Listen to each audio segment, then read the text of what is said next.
Well, today, ladies and gentlemen, in this video, we're going to be taking a look at the oldest guitar that I own. Let's get into it.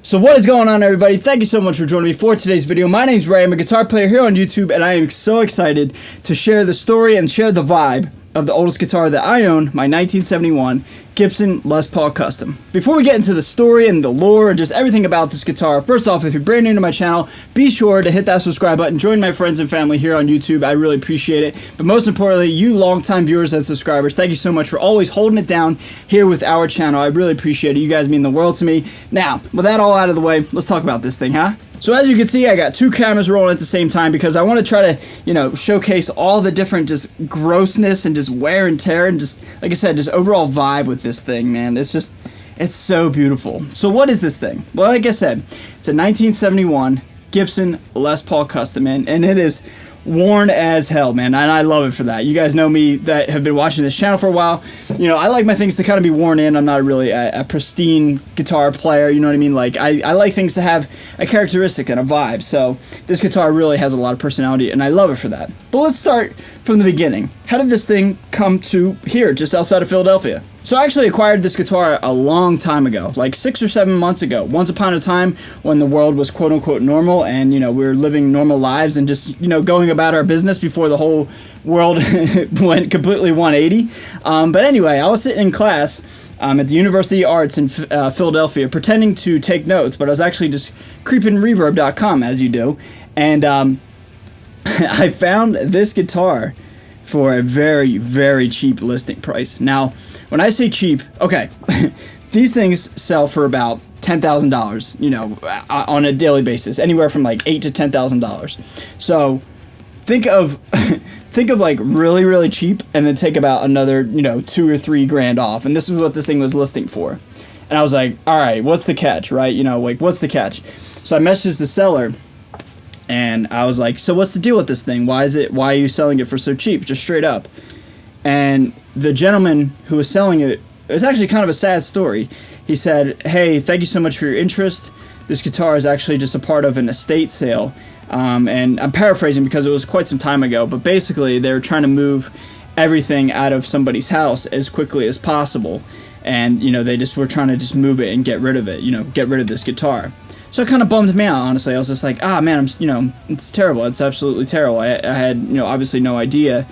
But anytime you hear somebody, selling something of, sentimental value from somebody else's life, it's kind of sad, you know what I mean? It was really kind of a bummer. Anyway, so I messaged them one more time. I was like, hey, do you guarantee this thing, if it doesn't check out, if it doesn't, if it's a quote-unquote fake or a counterfeit, whatever, do I get my money back? And they said, yep, you have my word. And we had like a nice paper trail going in terms of conversations on Reverb. So like, hey, if it was in fact fake, or if it didn't, have a real serial number or anything like that, I could return it. And so I was like, all right, I'll take a shot in the dark. I'll go for it. Because this thing, it's a 1971, man, and it is such an iconic rock and roll piece, you know what I mean? So I really had nothing to lose. Either I get something that's really awesome and authentic, no pun intended, or, it turns out to be a fake and I get my money back. So anyway, I pulled the trigger and it arrived at my house. So actually, as this guitar was on its way in transit, I messaged the seller again. I said, hey, I'm so sorry to bother you, but I like to know the stories behind guitars and, instruments and just gear in general. I think guitars and stuff like that have a story behind them make them that much cooler. So I was just like, hey, could you tell me a little bit about the history of this guitar? And they're like, sure. So it originated down south as a preacher's guitar down in the Mississippi and Louisiana area. So this guitar automatically had some vibe to it. Like it was just like the coolest thing. Like it was a preacher's guitar, a traveling preacher. So he was playing gigs, and I'm assuming church gigs of some kind, down south back in the 70s and I think early 80s, until the preacher actually sold it to another gentleman who was living out of Chicago and playing the local Chicago rock scene. So this guitar started out in Louisiana and Mississippi, then traveled to Chicago and was playing the local scene, playing the local bar rock and roll scene. So this guitar was all over the United States already, and it was just really, really cool to me. But as I said, unfortunately, the gentleman that owned this guitar passed away in the Chicago area in early 2020, I think January, if I'm not mistaken, around January time. And, it was kind of a sad situation, kind of like a somber downer note.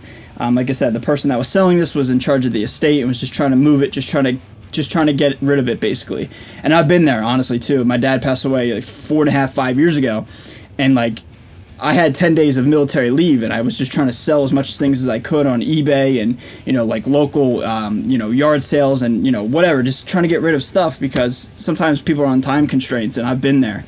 And so with that all being said, I decided not to do an unboxing, and I decided not to, you know, do really anything with this guitar in public because I felt like it was inappropriate. You know, I unfortunately received this guitar from the passing of somebody else, so I didn't want to like glorify, you know, somebody's life ending for my benefit. You know what I mean? So I kept it like kind of under wraps, and I did do a video of it in like April time, but it was just really short and sweet, and I didn't want to tell the story because it kind of just, you know, being a little respectful, being a little, I don't know, humble and just kind of low-key about the whole situation. But, you know, I wanted to come in front of this camera right now to tell that story because I think a decent amount of time has passed, and I want to pay respects to the gentleman that, you know, I bought it from and his family or whoever was in charge of the estate. And basically, long story short, I received this guitar, like I said, like early to mid-January, and I've had it for 6 months, just been jamming on it ever since, but more reserved and more privately in the own comfort of my own little world and not on the internet, not on social media. So with that all being said, man, this guitar has so much vibe, and it's actually been on a lot of stuff that I've already recorded and released, and a lot of stuff that I haven't recorded. Or, I'm sorry, a lot of stuff that I have recorded and haven't released. So for example, Mind Tab, my band Mind Tab, you guys have seen a lot of that stuff. All the Drop B songs on that EP were recorded with this guitar. I had this thing in Drop B at one point in like March and February. So songs like Reaper and Burdens were recorded on this guitar. So, you know, I think that's the coolest thing in the world, to have like a modern metal album or EP with like an old school guitar. So this guitar was all over that, and it's also been recording some Luna Muerta stuff that I'm currently writing and recording as we speak. That'll be out later this year, maybe early 2021. I'm not sure yet, but this guitar has been all over that stuff. So I've been playing the hell out of it and been just using it as like a source of inspiration and vibe and mood. And it's been all over a whole bunch of stuff already, so it's really cool in that aspect. And then lastly, the last thing I'll say, man, is this thing is all original, minus the bridge, to the best of my knowledge and to the best of the knowledge of the person who sold it to me. Now, one thing that is a little weird is this pickup, this bridge pickup. It doesn't have the gold-plated covering, the pickup cover, so I'm not sure if it is the original pickup, but regardless, it's extremely old-looking, and it kind of sounds crappy in a good way. It sounds old, and it sounds like it's dying in some aspects. But apart from that, man, the only thing I changed out was the bridge, because the bridge is completely rotted out. I put a brand new hip shot bridge on here, but other than that, man, everything else is completely original. The tuners are original, which makes the guitar tune like shit. It doesn't stay in tune at all, but that's okay, man. It's got a vibe, it's got characteristics, and it's almost 50 years old now. So the fact that I have a 50-year-old guitar, give or take, is the coolest thing in the world, and it just so happens that it's a Black Beauty Gibson, man. So I just wanted to tell you the story behind this thing and just share my entire experience with this guitar. So I hope you didn't mind me speaking on behalf of, you know, the gentleman that I bought it from and just telling the whole history behind this guitar. But now, how does it sound? All right, so what I'm gonna do is I'm just gonna plug into my Mesa Boogie Mark 525 and just kind of just riff out, man. This thing is in drop C sharp at the moment, and I'm just gonna riff out. I don't really have any plans. I don't know really what I'm gonna play. I'm just gonna kind of just get lost in the guitar and just play some riffs, play some, you know, some leads, if you will. I might throw some pedals in front of the amp. I'm not sure yet, but I'm gonna reset up here, and I'm just gonna jam, and I'm just gonna hang out. So I hope you enjoy the tones and enjoy what a 50-year-old guitar sounds like, and, you know, I hope you just enjoy just hanging out with me as much as I like hanging out with you guys. All right, so I'll play around with it a little bit, and then I'll come back and I'll wrap up today's video. Okay, with that all being said, let's get into some tones.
Alright, ladies and gentlemen, so that is my 1971 Gibson Les Paul Custom, my Black Beauty. Thank you so much for sticking around for the end of this video. I had a blast playing it. It's just such a cool guitar, has a ton of history behind it already, and unfortunately, although I did acquire it from somebody's passing, I feel honored and just lucky to be able to own a guitar like this, to be able to kind of carry on somebody else's memory and just carry on the vibe of this guitar for, as long as I'm alive.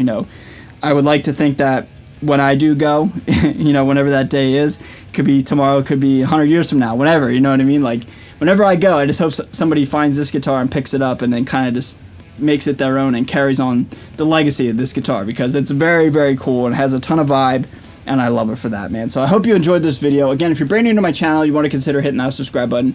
I'd really appreciate it. A huge shout out to all my patrons, everybody watching at home, everybody taking lessons with me. I love you guys so, so much. Thank you so much for all your support. I'm out of here. Stay safe, stay healthy, stay metal, and I'll see you guys next time. Later.